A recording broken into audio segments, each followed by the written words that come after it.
প্রশ্ন হলো, শয়তানের ধোকায় আমি খারাপ কাজের সঙ্গে জড়িয়ে গিয়েছিলাম। এখন নিয়মিত নামাজ পড়ি, কোরআন পড়ি, নতুন বিয়ে করেছি। এক বইয়ে পড়লাম, যে ব্যক্তি ভালো তার স্ত্রীও ভালো হবে, আর যে খারাপ তার স্ত্রীও খারাপ হবে। আমি যেহেতু অতীতে খারাপ কাজের সঙ্গে জড়িয়ে গিয়েছিলাম, তাহলে আমার স্ত্রীও কি এমন ছিল? খুবই গুরুত্বপূর্ণ প্রশ্ন। কেউ খারাপ হলে তার স্ত্রীও খারাপ হবে এমন কোনো কথা নেই, এবং এ কথা সঠিক কোনো কথা নয়। আল্লাহ সুবহানাহু ওয়া তাআলা কোরআন কারীমে যে বলেছেন, আত-তাইয়্যিবাতু লিত-তাইয়্যিবিন ওয়াত-তাইয়্যিবুনা লিত-তাইয়্যিবাত, আল-খাবিসাতু লিল-খাবিসিন ওয়াল-খাবিসুনা লিল-খাবিসাত। পবিত্রের সঙ্গে পবিত্র এবং অপবিত্রের সঙ্গে অপবিত্র।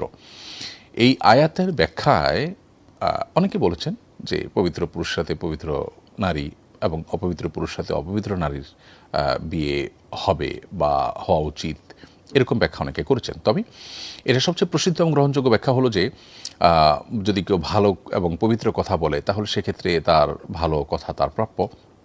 আর যদি কেউ কোনো খারাপ কথা বলে, তাহলে সেক্ষেত্রে তার খারাপের অনুপাতে রিপ্লাই পাওয়া তার প্রাপ্য বা তার হক হয়ে যায়, এটা তার পাওনা হয়ে যায়। যে যা করবে সে তা পাবে, এমন একটা ব্যাপার। তো এর বাহিরে আপনার কোনো পুরুষ বা কোনো নারী তিনি পবিত্র বা অপবিত্র হলে তার জীবনসঙ্গীও অপবিত্র হবেন বা পবিত্র হবেন সেই অনুপাতে, এমনটি আবশ্যক নয়, এবং এই আয়াত থেকে সেটি নিশ্চিতভাবে মোটেও প্রমাণিত নয়।